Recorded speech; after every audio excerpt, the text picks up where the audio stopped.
Hi everyone, this is Koinzell here. So today we have gotten news on the 1.6 update in-game itself. Oh wait, sorry. The update notice is here. I'm gonna quickly go through some of the key points in the update notice as well as the banner. But let's look at banner first because the banner is like a lot more interesting, right? Right, so Klee character banner has been officially unveiled or revealed. We have Barbara, Sucrose, Fisher. Fisher is more or less expected since there's the Fisher weapon that has been introduced. We definitely saw it in the live stream, the 1.6 live stream. Sucrose and Barbara, kinda meh, but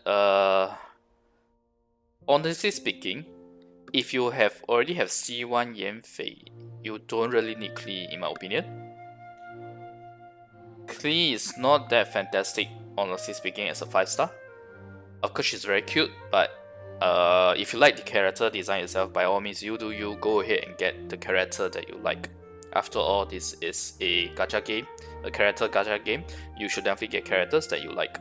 Okay. Now, for me personally, I'm gonna adopt a more of a wait and see approach. I want to see how Yoimiya is going to be like, because once 1.6 goes live, few days after that, we will be getting news of how 1.7 Yoimiya, more details on Yoimiya's attack animation, skills, etc. The information will also be available on Honey Hunter. That's typically the way it is. Few days into the new update, you get the new information for the next update on Honey Hunter as well as all over the internet. So personally, I will want to compare Yoimiya versus Klee because it's Pyro versus Pyro. Although it's Catalyst character versus a bow character, Yoimiya is a bow character.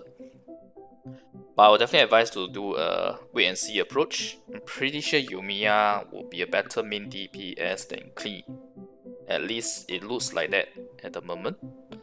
But we can't say for sure until the details are out.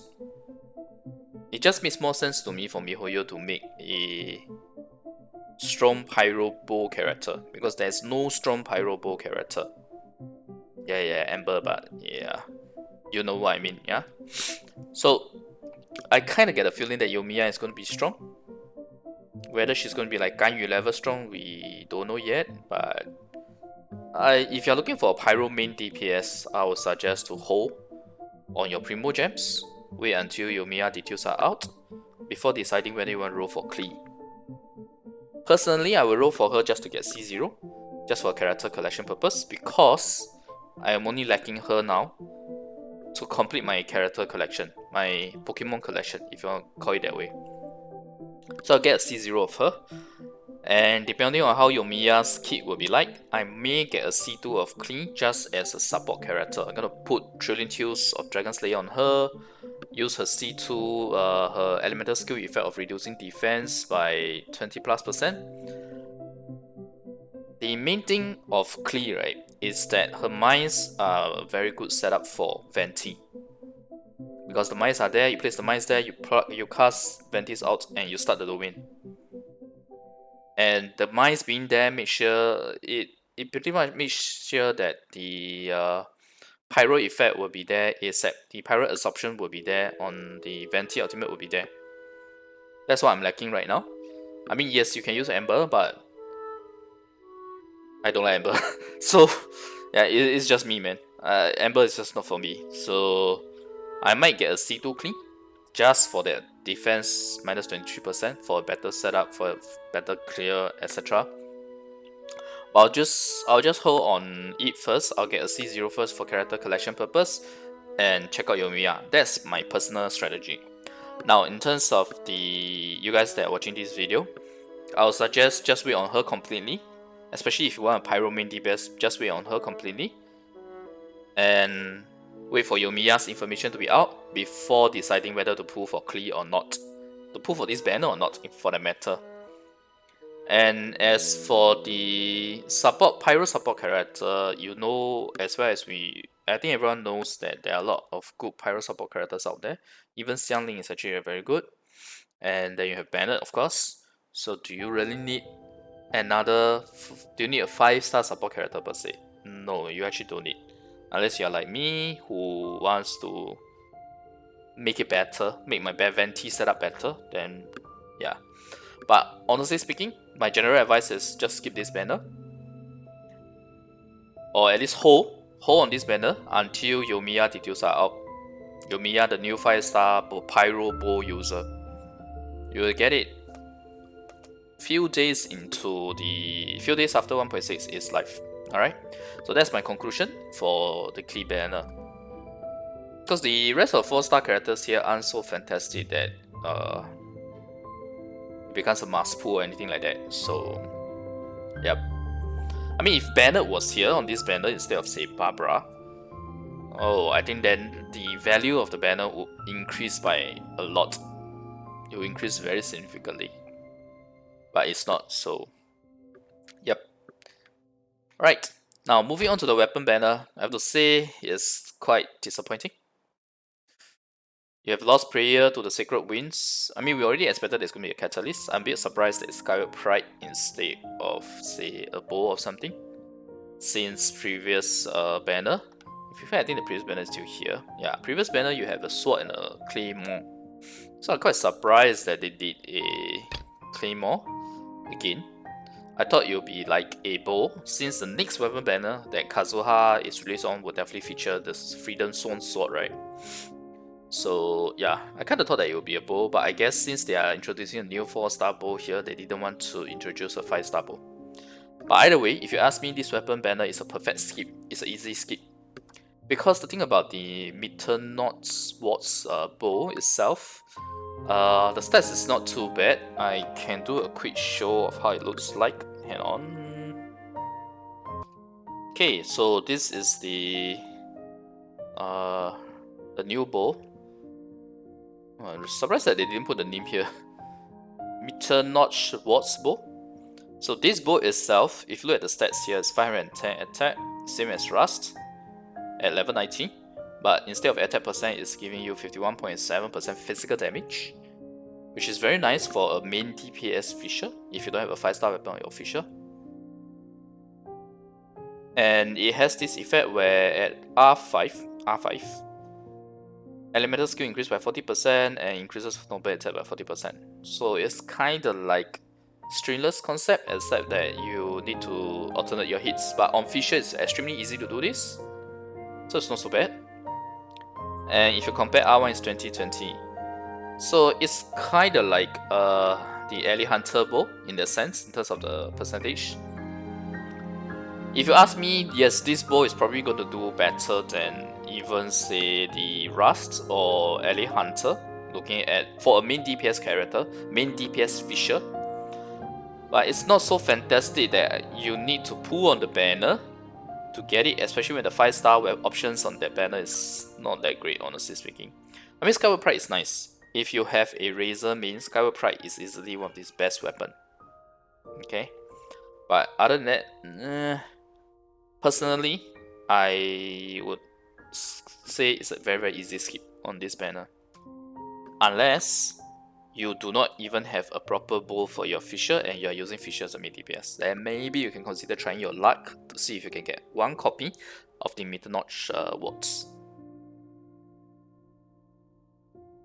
That's about it for this banner, honestly speaking. Lost Prayer is nice, but it's not that fantastic. It's not groundbreakingly good. Because don't forget that the Doko Tails is actually not too bad of a weapon for a free weapon.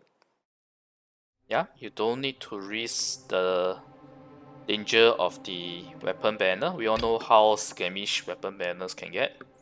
You don't need to risk it for a Lost Prayer. You might easily end up getting a Skyward Pride instead. And Midternaut Wards, although probably going to perform better than Rust or Alley Hunter, it's still not going to be so significantly better in my opinion that it's worth risking it on this top 5-star. Unless you are like 0 pulls in on the weapon banner, then by all means try your luck, try to get the 4-star bow. But other than that, yeah. So all in all, I'll say it's an easy skip on these two banners. It's an easy skip on these two banners for sure. Considering what is coming, 1.7, you have Yoimiya and probably Ayaka as well. So in lieu of that, right, I'll say save your Primo Gems, skip these 2 banners. It's as simple as that. And at least for the Klee banner, it's not so bad. Maybe you can do a whole wait and see. Hold on to your Primo Gems, look at how Yoimiya's kit is like, and then decide whether you want Klee or Yoimiya. But I'm guessing Yoimiya is going to be more OP than Klee, because Klee isn't that great of a main DPS if you ask me as well. So probably Yoimiya is probably going to be better. Okay, so save your Primo Gems, the gist of it. Now, the rest of the video, probably not going to cover some of this since it's more or less already covered in the official live stream previously. Right, I just wanted to see what blueprint we will get from this. Oh, so we do get a new blueprint, Summer Forest Banquet. If you purchase the chorus instead of the hymn. Okay, so I probably going to just buy the chorus because of all the resin. It works out to be the same as the cost when you do a Match 3 charge, Match 3 resin refill. The cost is about the same. This is real territory, honestly speaking. If you're F2P player, then yeah, don't bother with the chorus, just get the hymn at least if you are like a BP player. Okay, now let's talk about some of the key changes here in 1.6 that is not covered in the live stream, at least as far as I remember. Okay, Spiral Abyss. We know this is coming, right? We know that they're going to buff Swirl because there's Kazuha. So they are buffing it on floor 11. So instead of the physical team right now, it's Swirl damage increased by 300%, AoE increased by 100%. That's great for Cell players actually, Cell mains.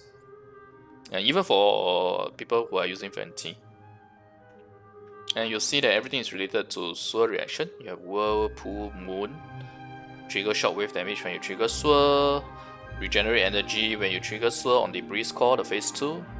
And the other one is creating an aura that deals damage every 2 seconds, 4 times in total, over the duration, over its full duration, when you trigger a Swirl. So yeah, we know that it's coming. It's fine. Let's see what else. Load limit increase, that's very nice. We have to wait for 1.6 to drop to see how significant the load limit increase is, and I like that there is no you can auto return to the dialogue option for Tabi. Otherwise it gets really irritating, always hear him repeat. Traveler will no longer, they should have done this long ago, man. They didn't allow us to choose Traveler, but Traveler is always in the expedition dispatch list, right? What else? Oh, very nice. Weapon enhancement material placement slot increased from 6 to 20. This is more of a quality of life for wheels, I guess. But it's still convenient to all other players in a sense too. Okay. Number 9. Number 9 is the one that I really need. Holding to increase the slider in crafting, forging, and production of dice. Right now I'm always pressing the same button. It gets really annoying. Okay, what else? The rest of this. Aiming experience. In aiming mode, the tracking effect of crosshair is more accurate when adjusting the position of the crosshair in small increments. Okay, that's nice. So all of this mainly is more quality of life asset, the most important thing here. Number 2, under others, increases the damage caused by major reactions when a character reaches level 60 or above. That's fine, because most of the time, if you are building a character, you would at least build them. Personally, I try to build them at level 80. 70 is fine as well, but 60 is a bit too low in my opinion. You need to build them to 60 so that at least you get the Ascension at 60 plus, the Ascension talent. And getting 10 more levels is okay in my opinion. For certain, it depends on the characters, but at least for characters that skill on HP and defense other than attack, right, it's fine getting their levels up. And number 4 is very important, increases the damage bonus provided by Elemental Mastery for major reactions. Refer to the attributes panel in-game for the exact damage bonus amount. So I guess we have to see how it looks like on 1.6 itself. Probably I need to remember to take a couple of screenshots to see how the Elemental Mastery difference will be like. and whether or not it changes it such that electro characters, animal characters, hydro characters. No, I shouldn't say hydro. Hydro that's vaporized. So we're talking about cryo electro, which is superconduct, electro charge, which is electro with hydro, overloaded is pyro and electro, so mainly electro, swirl, sweater. All of these, let's see if they become good enough such that it gives vaporize and the belt a run for their money. Given the way the design is, it feels like it's not going to be the case, but I definitely hope that it will be stronger, so that we can feel how big the difference is when we get electro characters like the Electro Archon, right? But looking at the leaks, right, it seems like she's more of a support character, not a DPS character. So just adjust your expectations accordingly, yeah? Alright, so anyway, this is it for the video. It still went on a little longer than I would have hoped, but I hope what I gave in terms of my advice and the strategy, my personal strategy versus the advice that I will give to most folks, I hope the content will be helpful to you guys. If you like the content, remember like the video and click subscribe for more. Okay, thanks, bye. Oh wait. Actually, I was going to do a video on optimizing the preparation for the companion move-in set. I hope you guys have been following my video and you have already started crafting the additional furnishings that will be required for the companion sets. If not, remember to check those out, and at least you still have 3 days to prepare. It's not too bad. In 1 day with guest status, you will be able to do 2 rounds of furnishing creations. Alright? I myself, I'm done. I'm done with the furnishings already, but I will do one more video just to talk about how best to optimize the spending and saving of your realm currency on day 1 of 1.6 itself. Alright, probably do that later today or tomorrow. Okay, thanks everyone for watching. Bye!